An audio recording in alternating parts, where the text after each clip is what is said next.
Before we embark on our study of diversity issues over the next several weeks, it's worth our while to stop and consider some basic concepts, many of which you're familiar with, some of which you may not be familiar with in dealing with this particular topic. And that's what this brief lecture is going to be about.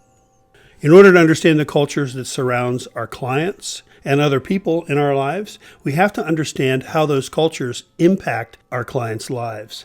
In another week or so, you're going to be given an assignment to look at the many different cultures that you belong to, that you've grown up with, that you've ascribed to, and to consider possibly how they impact your interaction with others in our society. If I were to want to get to know you well, I would need to have some knowledge of these particular influences. And so likewise, it is true even for ourselves to understand ourselves and our reaction to the world.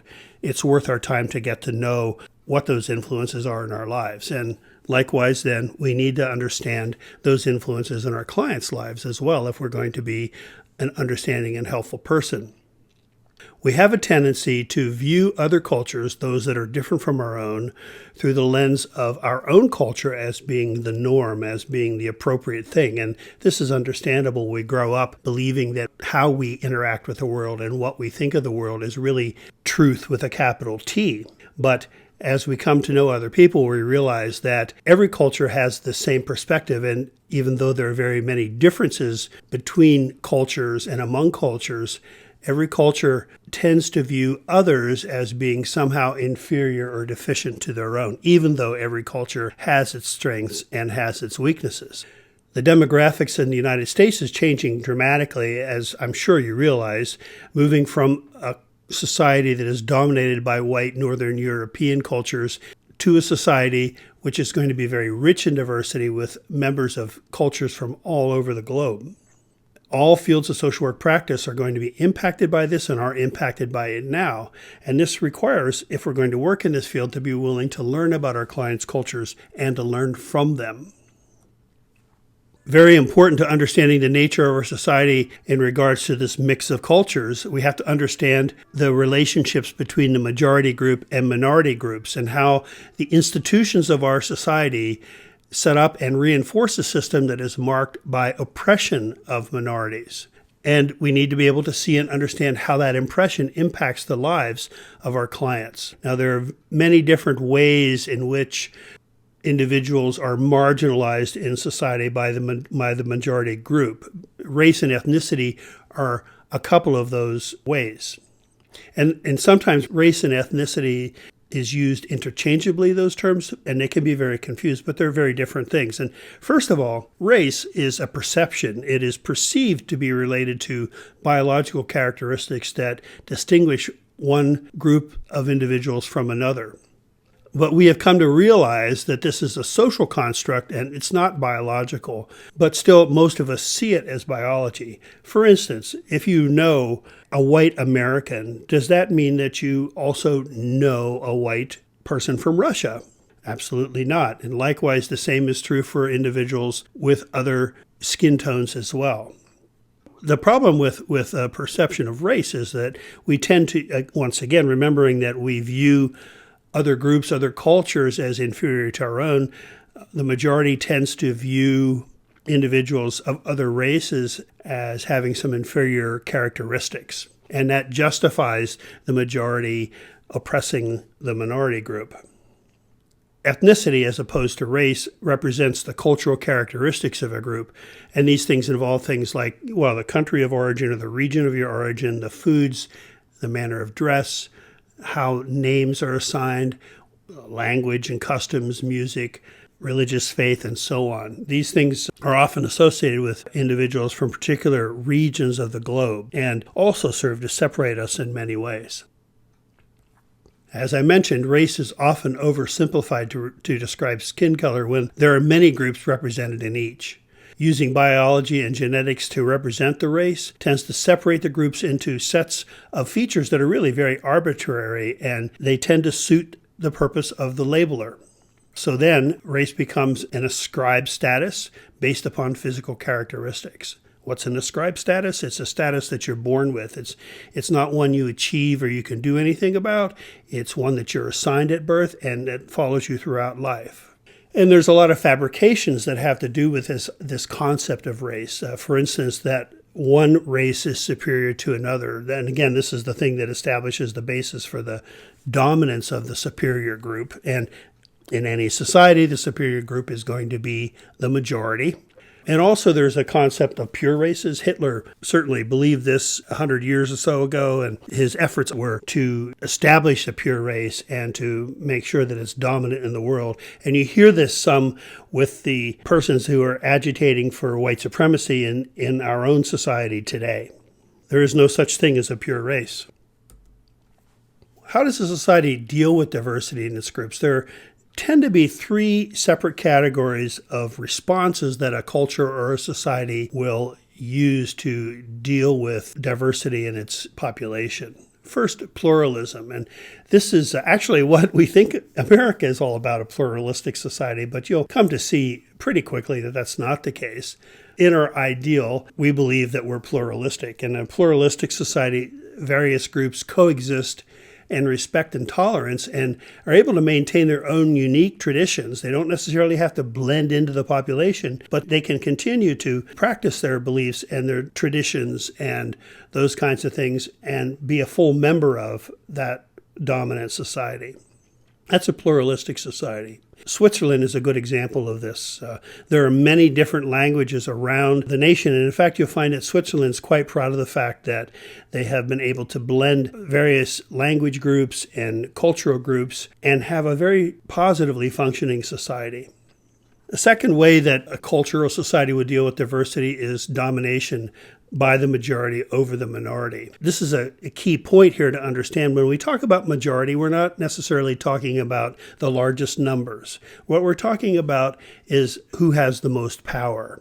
So, for instance, in American society, even though I think something around 51% of the population is female, nonetheless, it's very clear that males are dominant and exercise their majority powers over females very frequently in our society. The minority is defined as people singled out for unequal treatment and those who see themselves as being the object of discrimination. In any society, the dominant group, the majority, has greater power, privilege, and status.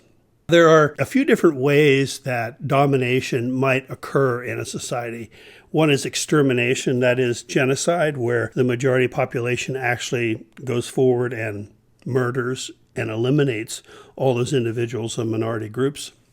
Expulsion, where the minority group is moved out of a particular area.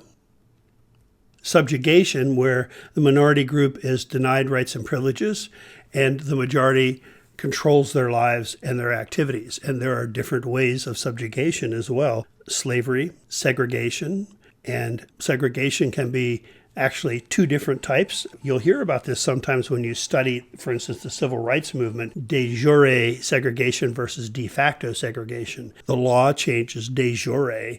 The law changes and says that a majority cannot discriminate against a minority, and yet the discrimination continues, and that's de facto. So de jure and de facto segregation, discrimination, they're two different things entirely. When a minority group is subject to subjugation, there are different kinds of responses the minority might participate in, including rebellion, separatist movements where they decide to separate from the larger majority altogether and to kind of coexist in their own world, more or less, social protest. And sometimes these responses are used by the oppressor, the majority, to strengthen their power. So we've talked about pluralism, we have talked about domination, and now we're going to talk about assimilation as the third method of a majority culture dealing with minority populations. In assimilation, what happens is the minority group, the characteristics of that minority group ultimately disappear into the larger majority. The minority group and its members tend to adopt features of the majority culture and become integrated into it.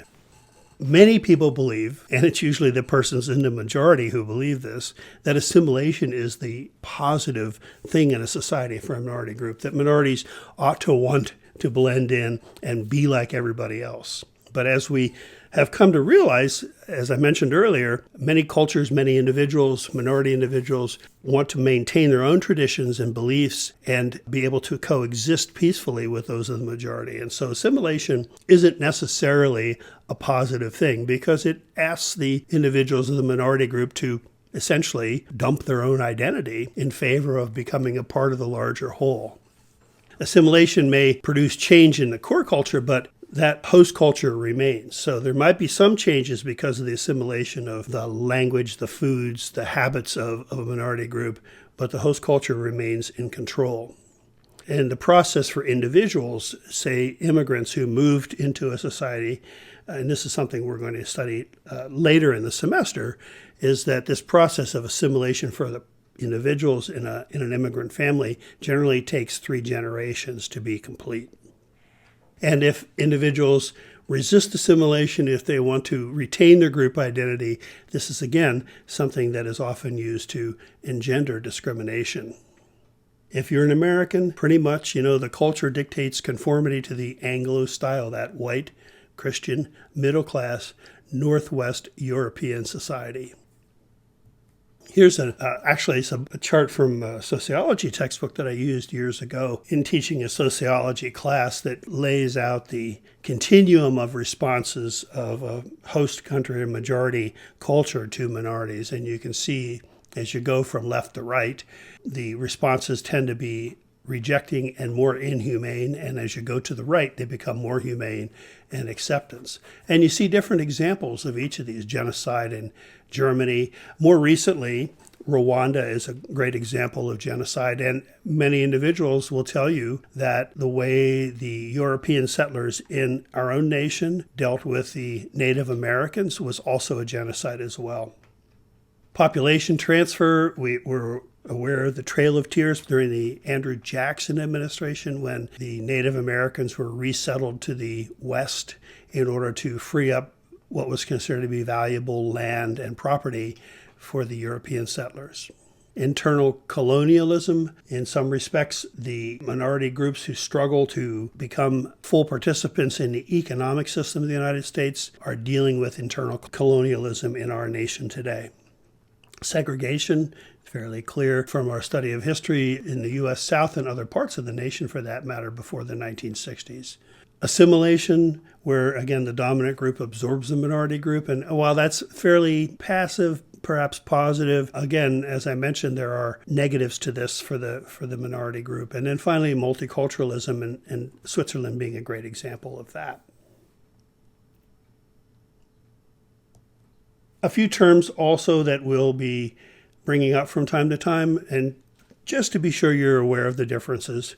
Stereotypes are oversimplified beliefs about a group. We are not born with stereotypes. We are taught stereotypes, and this is reinforced through our socialization into a culture. One of the things that we must come to realize as we grow into our own adult years or live through our adult years is that many of the beliefs we have about the world are those that have been taught to us by significant persons in our lives, such as our parents, teachers, etc.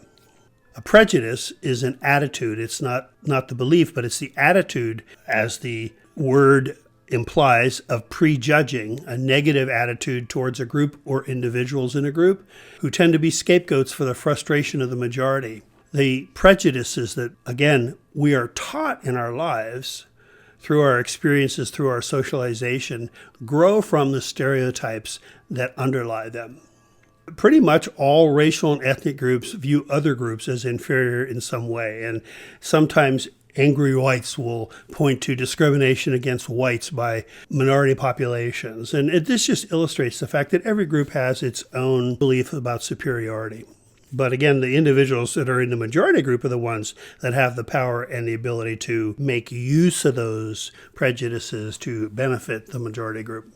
Discrimination is an act. It's not an attitude. It's not a belief. It's an act of unfair treatment directed against another person or another group.